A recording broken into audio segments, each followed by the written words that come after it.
Guys, Money Monday today. I'm Jake Schofield with Schofield Welding. Guys, I'm a rig welder out of Idaho. I've been a rig welder for 11 years. I've been in the oil and gas, the food processing, and now we're going into the mechanical side of things. Guys, I want to talk to you about the people in your life. The people that are helping you or holding you back, okay? Guys, today I'm going to tell you kind of how I got started into the rig welding deal, and hopefully it kind of helps you guys, all right? You got to realize that in your life there are people that help you, and you got to give credit where credit is due. When I first got into the welding deal, I roped with a guy. He introduced me to his brother who needed a welder helper. That's how I literally got into the oil and gas industry, all right? He introduced me to his brother. I went out as a welder helper, and I did 3 months with him and learned about the welding world, the pipeline world. We were laying a big bore section going underneath Dallas. We laid a couple miles of line, and they pulled a big bore right underneath Dallas, Texas. It was freaking awesome. First time I'd ever been involved in something like that. And I got to give credit to that guy, because without Jake, I wouldn't have gotten involved in this. I wouldn't have had an idea about this, no idea about it.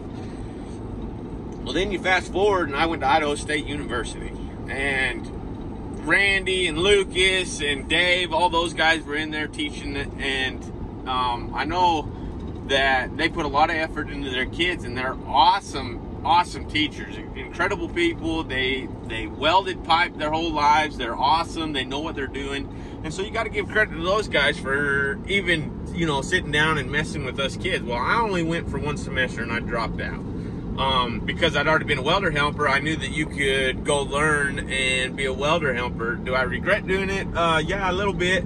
Just for the fact that the kids that come out of ISU or out of a trade school like South Coast Welding Academy or any of those big trade schools that are specifically around pipe. Now, guys, you guys got to really check out South Coast Welding, because they teach you the TIG, the MIG, the stick, uphill, downhill, the pipeline style, the refinery work. They really put a lot of effort into that kind of work in the welding world. They're WeldTube on YouTube. You guys got to go check them out if you're interested in the welding world, because they're worth their money, okay? They're going to teach you what you need to know, and then when you come out, you can go to work. But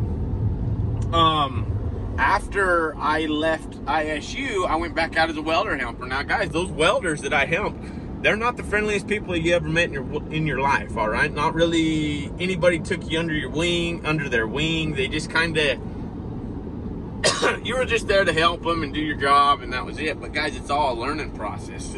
Just being there with those guys and learning the way that they did things helped me in my own welding career, because now I knew the steps. I've been to a couple tests with those welders. I understand how they ground their straps. I understand how they set up their tests, why they set up their tests that way. Invaluable information, even if they didn't just sit you down and say, hey, look, this is how I did it, all right? Invaluable. Now, coming back from the oil and gas, guys, I was broke. I was not savvy with my money. It's funny, when I was a little kid, I used to be super savvy with money, man. I could stash a couple grand, and I was like 12 years old, and it wouldn't matter, okay? I loved saving money. It was one of those things. But it's funny when you dive into a check that you've never gotten before, that's that big of a check. It's like all of a sudden your brains just go out the window, and you're just an idiot with it, and you just blow it. And so I came home and had no money, but I wanted to learn how to weld. And man, I tell you, if you want to learn how to weld and you had no money, it's a pretty tough deal. So I got to give a lot of credit to Air Gas, all right? Because I walked in, and they didn't know this, and I know the main man watches this, and so he'll know exactly what I'm talking about. But when I went in there, this was about 10 years ago, 11 years ago. No, it was longer than that. Yeah, it had to be longer than 11 years ago. But anyways, I went in there and I set up an account with them. Now, I had good enough credit that I could set up an account with them, and I had a $1,000 limit. I maxed that limit all the way out, and they let me. And mostly because they probably didn't know that at the time I probably couldn't pay that back if I wanted to. But I'm not saying this is the way to do it. This is just the way I did it. Went, got all the rod I needed, the grinding discs I needed, and I learned how to freaking weld. air gas is probably one of the biggest reasons that I was able to do that. They allowed me to set up an account, and I was able to give the supplies I needed to learn. I paid them back in full, and everything's good. They have no idea I even did that. But that was a super trust fall kind of deal, I guess. I was just hoping that I could make it happen, and we were able to make it happen. I wound up paying everybody off. But credit's due where credit's due, and air gas definitely helped me out. Moving on from there, I had Marty Wilson. Okay, I didn't know how to weld. I'd watched a lot of welders. I'd been a welder helper, but nobody really takes you under their wing and is like, hey, look, let's practice, you know, let's do this. Nobody does that. And I try to do that with my helpers because I want my helpers to be successful. But if you are in this industry long enough, you'll see that not too many people do that. But Marty Wilson, he sat down in the middle of winter and we would weld, and he would help me. And I was able to finally get good enough to the point where I could go take a test. Bob, it was my first pipeline test I ever got. What a stud.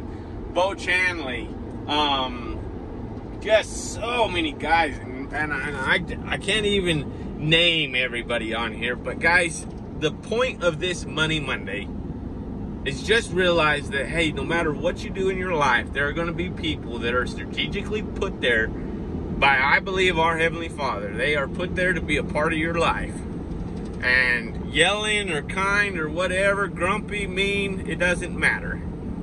But learn something from them and try to better your life off of their example. And man, I tell you, without a bunch of those guys in my life, I probably wouldn't be well. Let's just put it that way. I know old Bob, I showed up, I hate to tell you this, but I lied to him, and I told him, yeah, I'd been welding for this long, and just to try to get a test, because my hell, I tried and couldn't get a freaking test.